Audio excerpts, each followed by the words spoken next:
Si en 2018, après que Alexander Usyk ait pris toutes les ceintures en heavyweight, défendu une dernière fois contre Tony Bellew, vous avez dit qu'il allait monter en heavyweight, est-ce que vous vous seriez dit qu'il serait là où il en est aujourd'hui? Autrement dit, le numéro 1, ancien champion incontestable, actuellement champion unifié, toujours invaincu, a battu les gros noms dans la catégorie. Est-ce que vous l'auriez cru sincèrement? Moi, non. Je préfère être honnête, non. Je m'explique. Alors, le premier combat d'Alexander Usyk en heavyweight, c'était un remplacement de dernière minute. Ça se voit clairement que c'était un combattant qui était là. Ouais, tu veux combattre Usyk? Ok, vas-y. Ça ressemblait plus à ça qu'autre chose. Le combattant est allé, il a quand même donné 7 rounds, il me semble 6 ou 7 rounds à Usyk, et puis il a pris son KO. Après, il a affronté Derek Chisora. Alors, Derek Chisora, comme je l'ai dit plusieurs fois, ça n'a jamais été un top combattant. Néanmoins, Derek Chisora est solide. Derek Chisora est durable.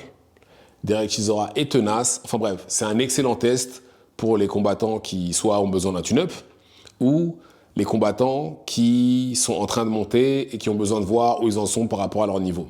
Derek Chisora, c'est un excellent baromètre. Parce que, et si vous regardez bien, beaucoup de combattants qui ont affronté Derek Chisora ont eu les title shots par la suite. Donc, Derek Chisora est excellent pour ce genre de choses-là. Et il a affronté Derek Chisora. Combat qu'il a gagné par décision unanime, mais Derek Chisora lui a donné un combat très difficile. Il venait d'arriver dans la catégorie et ça se voyait clairement qu'il avait du mal à combattre des combattants aussi costauds. Et il a dit lui-même plus tard que le combattant qui lui a fait le plus de mal avec ses points, c'est Chisora, personne d'autre. Alexander Usyk a dit que les points de Chisora faisaient aussi mal que des coups de batte de baseball. C'est pour vous dire. Mais dans tous les cas, voilà, Chisora n'est pas un top combattant et s'il galère avec lui, ça risque d'être plus compliqué avec les autres. Logiquement, n'est-ce pas? Et après ce combat-là, il a affronté Anthony Joshua. Alors, Anthony Joshua était le champion unifié de la catégorie. Il a essayé d'obtenir un combat contre Tyson Fury, mais ce n'était pas possible. Donc, il s'est dit, bon, je vais défendre mes ceintures contre Alexander Usyk, qui était son mandataire WBO. Et ce qui est bien d'ailleurs avec la WBO, c'est que si vous êtes champion dans une catégorie, vous pouvez aller défier le champion du dessus, vous avez la priorité. Ça, c'est un truc qui est pas mal dans la catégorie. Enfin, quand vous montez, bien entendu. Ça, c'est un truc qui est bien dans cette catégorie-là. C'est comme ça d'ailleurs que Terence Crawford, quand il est monté de super lightweight à welterweight, il a eu un title shot dès son premier combat contre Jeff Horn. Qui d'autre encore? Bon, j'ai pas l'exemple en tête, hormis celui-là, tout de suite maintenant, mais en tout cas, c'est une chose qui est bien avec la WBO. Et il ne faut pas oublier que, certes, il avait toutes les ceintures, mais il sortait de 2 victoires consécutives. Il avait récupéré les ceintures des mains d'Andy Ruiz qui lui avait affligé sa première défaite. Il a récupéré, il a bien boxé, il a mis un 12-0. Ensuite, il a pris Kubrat Pulev qui l'a mis KO. Donc voilà, Joshua est en forme, Joshua est de retour. Tout le monde s'est dit, bon, Joshua est plus grand, plus costaud. S'il a galéré avec Chisora, il galérera aussi avec Usyk. C'est ce qu'on s'est tous dit. Moi, le premier, d'ailleurs. Et alors, ça ne s'est pas du tout passé comme ça, parce que Alexander Usyk a outboxé Anthony Joshua. Alors, non seulement la qualité technique de la boxe d'Usyk était supérieure, la vitesse, les jambes, tout ça, la défense, mais en plus de ça, en face, il y avait Joshua qui, pour des raisons inexpliquées, a voulu outboxer Usyk. Erreur. Et il a perdu le combat. Hein. Ça, par contre, il n'a pas pris un 12-0, mais il a perdu 8 ou 9 rounds minimum. Enfin bref. Et il y a eu le rematch. Et là, par contre, je me suis dit, ouais, non, là, cette fois-ci, il va l'avoir. Là, il va le battre. Et même si, bien entendu, Joshua a essayé de faire les ajustements nécessaires, il a pris un nouvel entraîneur, il a été plus agressif, il est allé au corps, mais c'est toujours pas assez. Très tenace, le Usyk.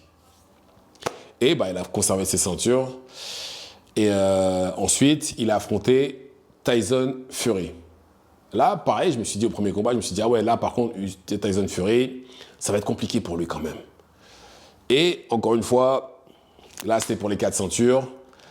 Combat très attendu de la part de tout le monde. Et encore une fois, Usyk a gagné. Cette fois-ci, je pense que c'était son combat le plus difficile.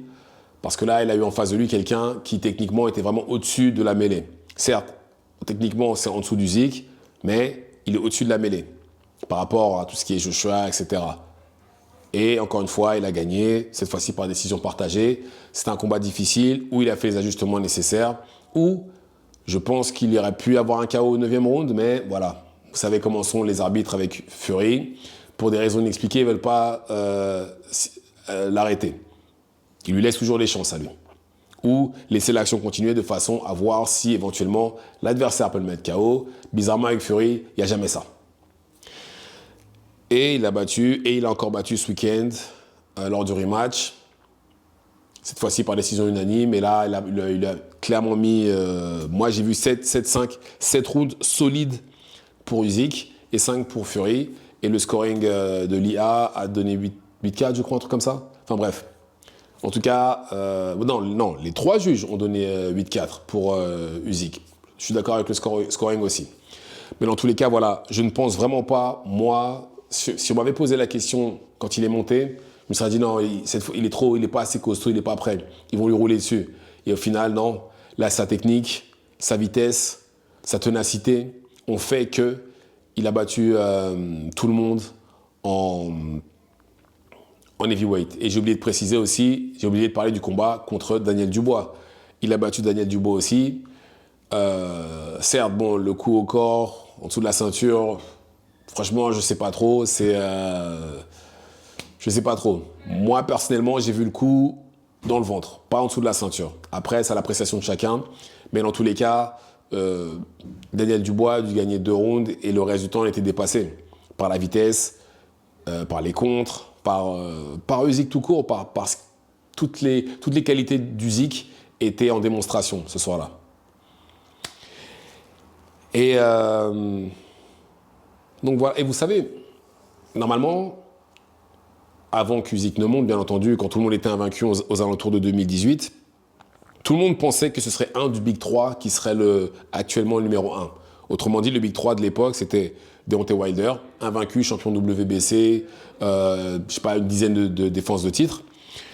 Anthony Joshua, ah oui, je tiens à préciser, le puncher, bien entendu, parce qu'il faut préciser le style, le puncher, Deontay Wilder, WBC, 10 défenses de titre, enfin je crois même un peu plus, ou le boxeur-puncher Anthony Joshua, la ceinture IBF, WBO, WBA, et d'ailleurs avec le meilleur CV des 3.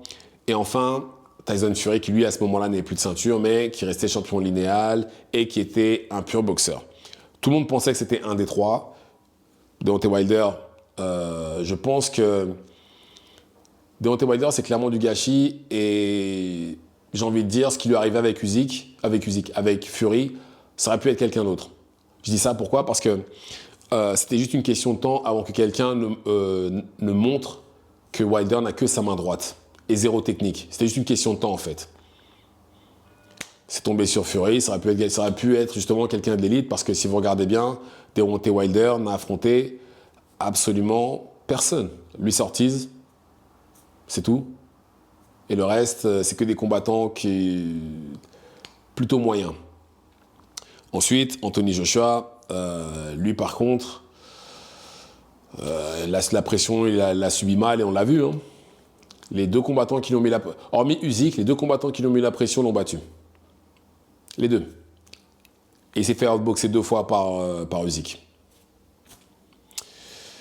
Et Fury, simplement, c'est quand il est tombé sur Usyk. Il est tombé contre plus fort que lui. Comme quoi, le physique ne veut absolument rien dire. Il est tombé contre plus fort que lui. Il est tombé contre quelqu'un de plus rapide, avec une meilleure défense, plus tenace, meilleur cardio. Il est tombé contre plus fort que lui. Et il a perdu. Mais dans tous les cas, normalement, ça devait être un des 3 qui aurait dû être aujourd'hui sur le toit du monde. Usyk est arrivé et a gâché la fête. Il a pris la place qui lui était destinée, j'ai envie de dire. C'était le destin. Mais dans tous les cas, voilà, Usyk, il ne s'est jamais arrêté, il a travaillé dur, et là, il est sur le toit du monde en heavyweight. Pour moi, encore une fois, il lui reste un combat déterminant, juste un.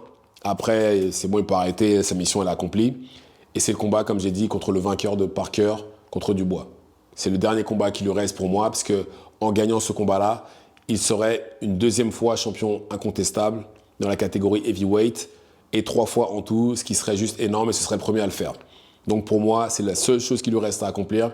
Après, c'est bon. Et le pire, c'est qu'il lui reste un combat qui pourrait être fait avant cet été. Après, bon, faut pas oublier que Usyk va avoir 38 ans au mois de janvier, donc le temps presse. Donc c'est dans son intérêt de négocier le combat directement après le 22 janvier, après le 22 février, pardon. Et je pense d'ailleurs qu'il sera, il sera en Arabie Saoudite le 22 février prochain. Mais voilà, en tout cas, encore une fois, si on m'avait dit que Usyk serait sur le toit du monde, là, maintenant, en 2018, je ne l'aurais pas cru. Dites-moi ce que vous en pensez dans les commentaires. Activez la cloche de façon à être tenu au courant quand je posterai de nouvelles vidéos. Et c'est tout pour moi. Ciao, ciao.